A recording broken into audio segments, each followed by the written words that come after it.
Hello guys, welcome to my channel PK Prajapati 444। आज हम लोग बात करेंगे 18 तारीख का होने वाला हिंदी का परीक्षा कक्षा 10 का। ठीक है, चलिए देखते हैं क्वेश्चन।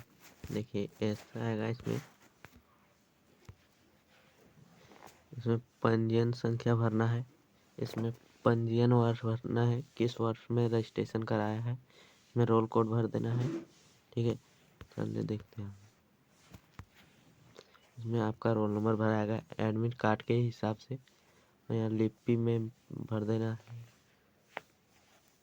यहाँ डेट भर देना है। आप दिव्यांग है तो दिव्यांग में एस लगाएगा और दिव्यांग नहीं है तो नो लगाइएगा। ठीक है, चलिए देखते हैं क्वेश्चन।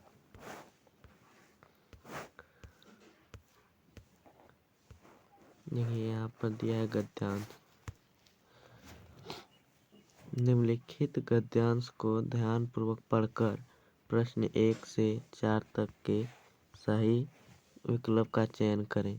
ठीक है, चलिए पढ़िए। बोलो, साहित्य को समाज का दर्पण कहा गया है कि उसके माध्यम से हम युग विशेष की समस्याओं, परिस्थितियों तथा भावनाओं की जानकारी प्राप्त कर सकते हैं। साहित्य जीवन की अभिव्यक्ति है। साहित्य में ही जातीय भावों का प्रतिबिंब देख सकते हैं। प्रत्येक जाति के साहित्य का एक व्यक्तित्व होता है। केवल इतना ही नहीं, वरन एक जाति है, जाति के ही साहित्य में उसके विकास के अनुरूप समय समय पर अनंत अंतर पड़ता रहता है। हिंदी साहित्य का इतिहास इस तथ्य की पुष्टि करता है। वीरगाथा काल, भक्ति काल, रीति काल तथा आधुनिक काल के साहित्य के स्पष्ट रूप से अंतर देखा जा सकता है। अब गद्यांश का आगे क्वेश्चन देखते हैं। देखिए पूछा गया है, साहित्य को समाज का क्या कहा गया है। आप लोग अभी वहाँ पढ़े, साहित्य को समाज का दर्पण कहा गया है। इसका पहला ऑप्शन सही हो जाएगा। ठीक है, चलिए दूसरा देखते हैं। जीवन की अभिव्यक्ति क्या है। अभी आप लोग पढ़े, जीवन की अभिव्यक्ति क्या है, साहित्य। ठीक है, चलिए देखते हैं 3 का क्वेश्चन। देखिए, साहित्य में हम किन भावों का प्रतिबिंब देख सकते हैं। इसका सही उत्तर हो जाएगा जातीय। क्वेश्चन 4, साहित्य के किस काल में अंतर देखा जा सकता है। अभी पढ़े, वीरगाथा काल था, भक्ति काल भी था, आधुनिक काल भी था। इसका सही उत्तर हो जाएगा ऑप्शन डी। ठीक है, देखते हैं 5 क्वेश्चन। ये फिर से एक गद्यांश दिया है, इसको पढ़ के आपको वहाँ जाना होगा। निम्नलिखित काव्यांश को ध्यानपूर्वक पढ़कर प्रश्न 5 से 8 तक के लिए विकल्प का चयन करें। ठीक है, विधनों दल चढ़ आए, उन्हें देख भयभीत न हो। अब न रहेंगे दलित दिन, हम कहीं किसी से हीन न होंगे। क्षुद्र स्वास्थ्य की खातिर हम तो कहीं न गृहीत कर्म करेंगे। पुष्प भूमि यह भारत माता, जगत की हम तो भीख न लेंगे। मिश्री मधु मेवा फल सारे देती, हमको सदा यही है। कदली चावल अन्य विविध और सिर सुधामय लुटा रही है। चलिए देखते हैं 5 से क्वेश्चन। किसके आने पर भयभीत न होंगे। अभी आप लोग पढ़े वहाँ, विधने के दल चढ़ आने पर, तो इसका सही उत्तर हो जाएगा 3। ठीक है, देखते हैं 6।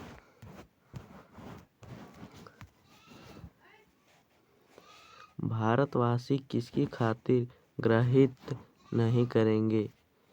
इसका सही उत्तर हो जाएगा ऑप्शन ए क्षुद्रित स्वास्थ्य, क्षुद्र स्वास्थ्य। ठीक है, चलिए देखते हैं 7 का क्वेश्चन।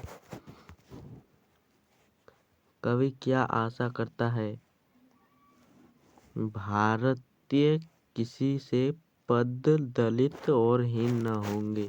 ठीक है, ये देखते हैं 8 क्वेश्चन। भारत माता हमें क्या देती है। इसका सही उत्तर हो जाएगा खाने की विविध वस्तुएं। ठीक है, 9 का क्वेश्चन देखिए। माँ भोजन बना रही है, निम्न में से कौन सा क्रिया भेद है। इसका सही उत्तर हो जाएगा सकर्मक। ठीक है, ये देखते हैं 10 क्वेश्चन।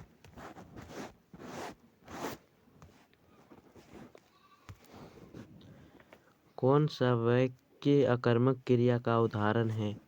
आप लोग याद रखिएगा, बच्चा सो रहा है। ठीक है, ये सब आकर्मक नहीं है, बच्चा सो रहा है सिर्फ ये आकर्मक है। चलिए देखें 11 का क्वेश्चन।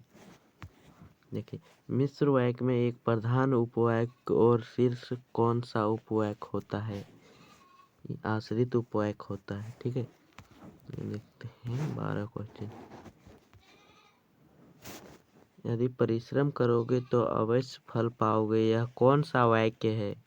का सही उत्तर हो जाएगा उपवाक्य।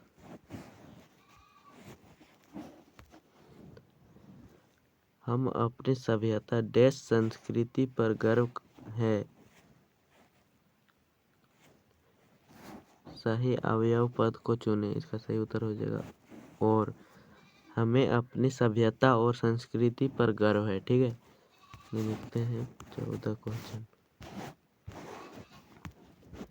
आम एक अर्थ होता है, एक फल और दूसरा। का सही उत्तर हो जाएगा समायनी। ठीक है, देखते हैं 15 क्वेश्चन। निम्न में से भाववाचक का उदाहरण कौन है। ऑप्शन सी माँ का आन, माँ से चला नहीं जाता। ठीक है, चलिए देखते हैं 16 क्वेश्चन। माता पिता कौन सा समास है। द्विंद समास है। ठीक है, ये यहाँ से पढ़ के लिखने बोल रहा है।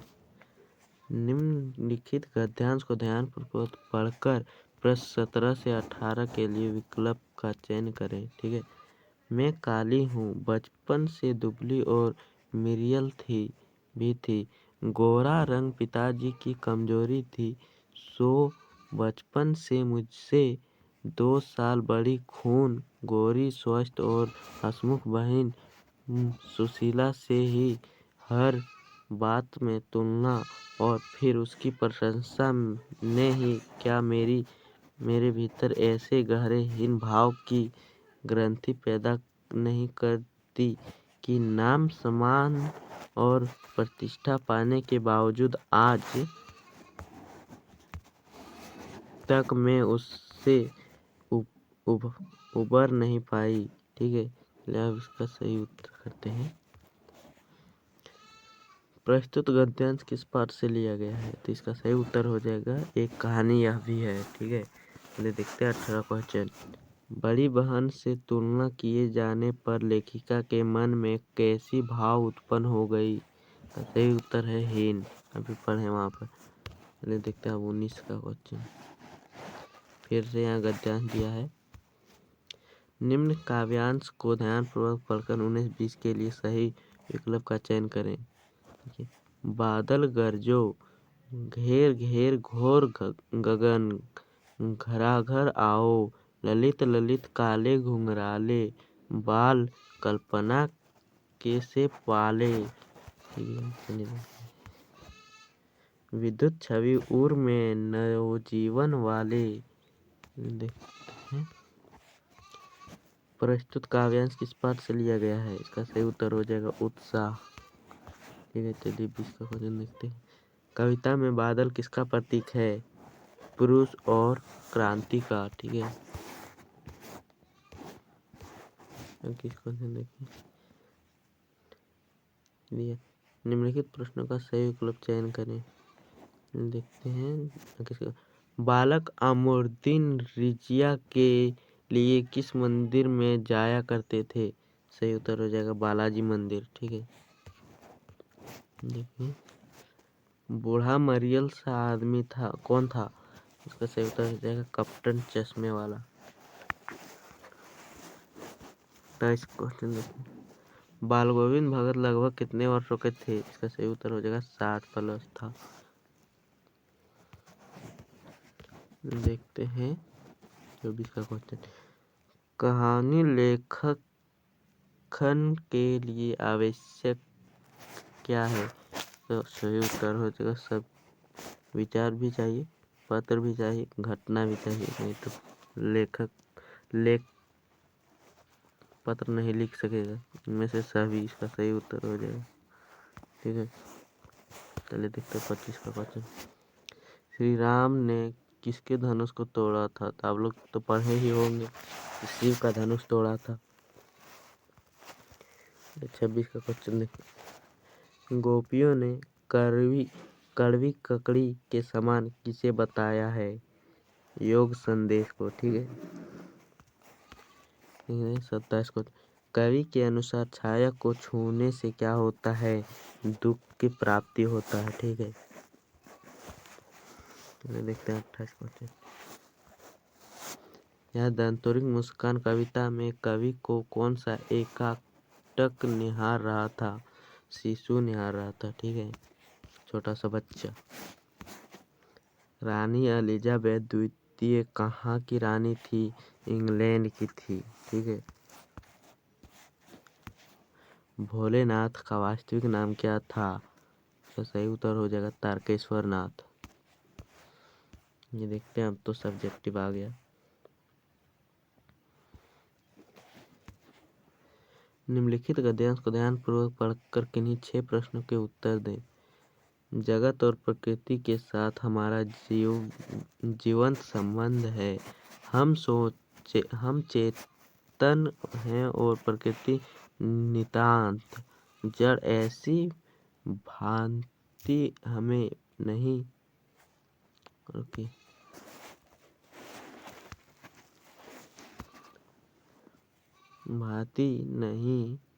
पालनी चाहिए। प्रकृति अत्यंत अंतरंग भाव से मनुष्य के जीवन, उसकी चिंताओं व कार्यों से जुड़ी हुई है। मनुष्य जो भी पाता अपने पर्यावरण से ही प्राप्त करता है, लेकिन अब हम धरती की संतानें न रहकर लुटेरे बन गए हैं। E.F. सुमारक ने स्मॉल इज ब्यूटीफुल पुस्तक में यह स्थापना की है कि धरती की कोख से उत्खनन के जरिए हम अपने लिए किस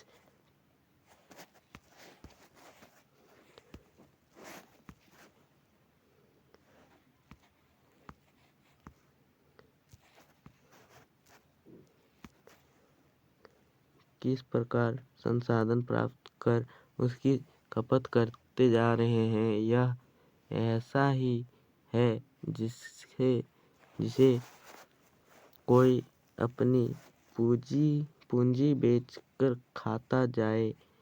जो कुछ भी है सब खा पी कर एक खोखली और उज्जड़ पृथ्वी हम आने वाली नस्लों के लिए छोड़े जा रहे हैं। यदि हमने अपनी जीवन शैली और ऐश्वर्य भोग की लालसा नहीं छोड़ी तो यह पृथ्वी भी जीवन के चिन्हों से रिक्त हो जाएगी। यह विचित्र विलंब है कि आज के वैज्ञानिक युग का ज्ञान संपन्न मनुष्य जिस डाल पर बैठा है उसे ही काट रहा है। सुख भोग में वह ऐसा अंधा हो चला है कि सामने बड़े भविष्य को देखकर भी जैसे ही नहीं देखता और अपने संपूर्ण विनाश की तैयारी करता है। देखते हैं इसका क्वेश्चन, जगत और पृथ्वी के साथ हमारा कैसा संबंध है? आंसर देखिए, जगत और पृथ्वी के साथ हमारा जीवंत संबंध है। हम दोनों एक दूसरे के पूरक हैं। प्रकृति के बिना हमारा अस्तित्व संभव नहीं है। प्रकृति हमारे लिए जड़ नहीं, पूरी तरह चेतन रूप में ही है, जिसके साथ हम अभिन्न रूप से जड़े हुए हैं। ठीक है, देखिए 32 का क्वेश्चन। प्रकृति के अंतरंग भाव का क्या तात्पर्य है? प्रकृति के अंतरंग भाव का तात्पर्य यह है कि प्रकृति हमारे जीवन के प्रायः हर एक पहलुओं से जुड़ी हुई है। हम सब कुछ प्रकृति से ही प्राप्त करते हैं। ठीक है, 33 क्वेश्चन। E.F. सुमारक की पुस्तक का क्या नाम है? अभी हम लोग वहाँ पढ़े स्मॉल इज ब्यूटीफुल। ठीक है,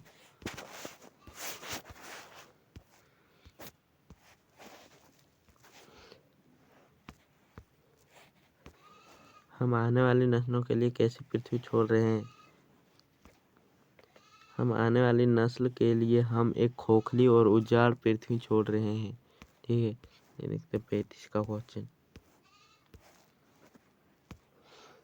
पृथ्वी जीवन के चिन्हों से कैसे रिक्त हो जाएगी?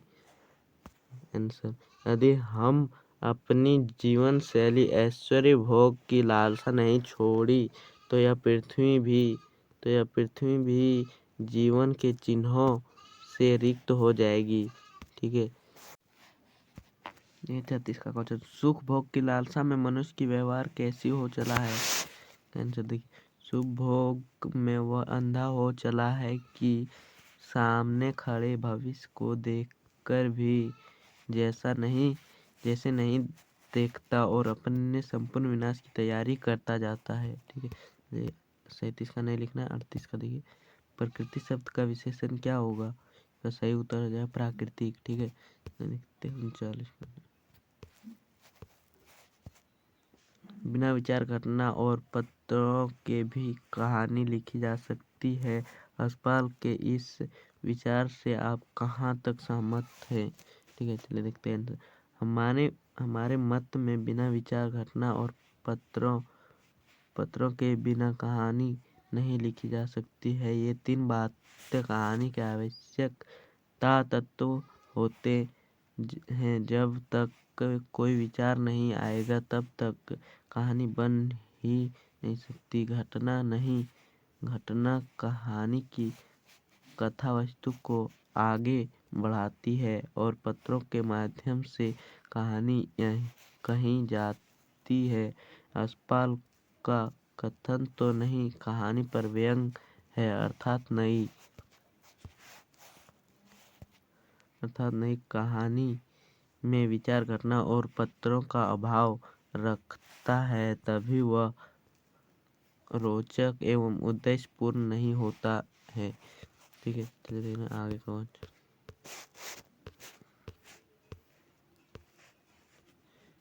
40 क्वेश्चन।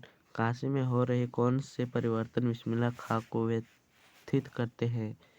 काशी में समय के साथ उनके परिवर्तन आ गए। इनमें कुछ परिवर्तन बिस्मिल्लाह खां को व्यथित करते हैं।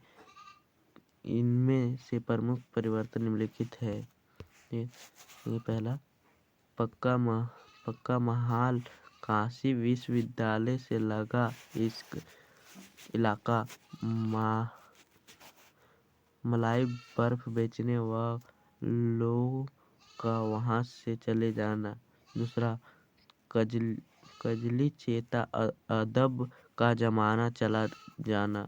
तीसरा, रियाज को ना पूछना। ठीक है, 41 क्वेश्चन। इस आत्मकथा में लेखिका के पिता ने रसोई को भटियार खाना कहकर क्यों संबोधित किया? आंसर, लेखिका के पिता का आग्रह था कि वह रसोई से दूर रहे। वे रसोई को भटियार खाना कहते थे। उसका कहना था कि रसोई के इस भटियार खाने में रहने से व्यक्ति की प्रतिभा और क्षमता भट्टी में चली जाती है, अर्थात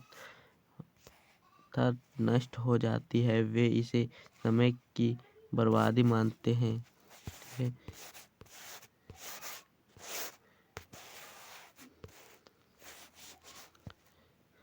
लक्ष्मण ने वीर योद्धा की क्या विशेषताएं बताई है? ठीक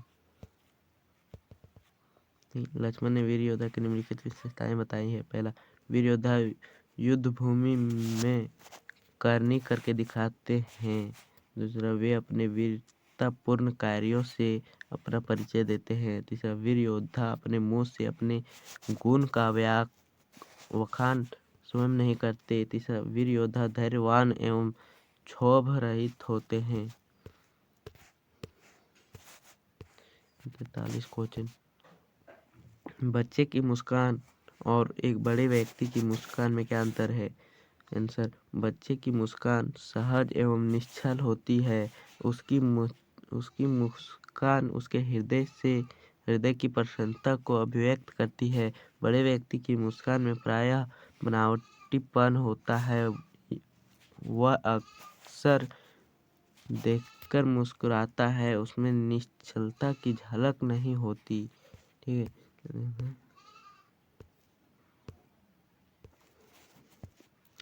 उद्धव के व्यवहार की तुलना किस किस से की है? उद्धव के व्यवहार की तुलना दो चीजों से की है। पहला, वे कमल के पत्ते के समान अलिप्त हैं। जिस प्रकार कमल जल में रहता है पर उनके पत्ते जल से ऊपर रहते हैं, उन पर जल का प्रभाव नहीं पड़ता, इसी प्रकार उद्धव भी कृष्ण प्रेम का प्रभाव नहीं पड़ता। कृष्ण, ठीक है। दूसरा, उद्धव की दशा उस तेल की गागर के समान है जो जल में रहती है पर उस पर पानी की एक बूंद भी नहीं टिक पाती है। इस प्रकार उद्धव कृष्ण के निकट रह कर भी उनके प्रेम से अछूते हैं। कवि की आंख फागुन की सुंदरता से क्यों नहीं हट रही है? आंसर, कवि की आंख फागुन की सुंदरता से नहीं हट रही है क्योंकि फागुन का महीना प्रकृति की सुंदरता का प्रतीक है। इस महीने में मौसम सुहाना होता है और चारों ओर हरियाली होती है। फागुन में रंग बिरंगे फूल और पत्ते खूबसूरत लगते हैं। इस वजह से कवि को फागुन का दृश्य बेहद मनमोहक दिखाई देता है और उसकी आंख इस सुंदरता से नहीं हट पाती है। ठीक है, चलिए देखते हैं 46 क्वेश्चन। आपके विचार से भोलेनाथ अपने साथियों को देखकर सिसकना क्यों भूल जाते हैं? आंसर, घर में माँ बच्चे के लाख छटपटाने पर भी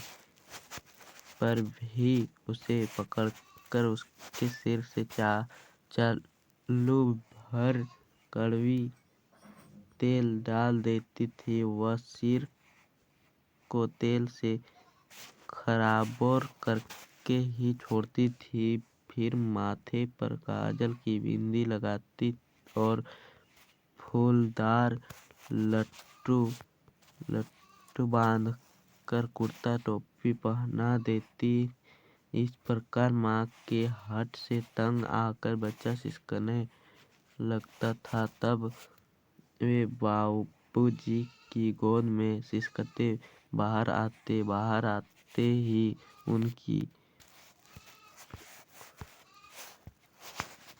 प्रतीक्षा करता बालक को झुंड मिल जाता था। तब वह अपने खेल के साथियों को देखकर सिसकना भूल जाता था। हमारे विचार से यह खेलने का अवसर पाकर सिसकना भूल जाता था। बाल गोविंद भगत की दिनचर्या लोगों के लिए अचरज का कारण क्यों थी? बाल गोविंद भगत की दिनचर्या लोगों को हैरान कर देती थी।